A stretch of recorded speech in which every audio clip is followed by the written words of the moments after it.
तर आज भरायचा होता एक्झाम फॉर्म. कसा भरला आणि आजचा दिवस कसा गेला बघायचा असेल तर पूर्ण ब्लॉग नक्कीच बघा. नमस्कार मंडळी, तुमचं स्वागत आहे वैष्णवी ब्लॉग्समध्ये. तर आज एक्झाम फॉर्म भरण्यासाठी आले मी. तर सगळ्यात आधी सायबर कॅफेमध्येच गेलते, पण तिथे पण खूप गर्दी होती. मग परत कॉलेजमध्येच आले. फोनमध्येच भरला आम्ही तिघींनी पण फॉर्म. आमच्या तिघींचा फोनमध्येच भरून झाला. मग मॅडमकडे जायचं होतं चेक करण्यासाठी. मॅडमने चेक केलं, करेक्ट होता एक्झाम फॉर्म. मग एक्झाम सेक्शनमध्ये गेलो इनवर्ड करण्यासाठी. तिथे पण एवढी मोठी लाईन होती, एवढी गर्दी होती. ते पण एवढ्या उन्हात थांबायचं, डोकंच दुखायला लागलं होतं. नंतर एवढ्या उशिरापर्यंत थांबून कळलं आम्हाला की आमचं ते एक डॉक्युमेंट कमी आहे. मग काय चाललं आता आम्ही प्रिंट काढायला गेलो. प्रिंटच्या दुकानात प्रिंट काढली, प्रिंट काढून घेतली तिघींनी पण.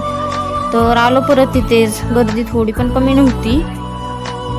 मग परत लाईनमध्ये थांबलो इनवर्ड करण्यासाठी. ऊन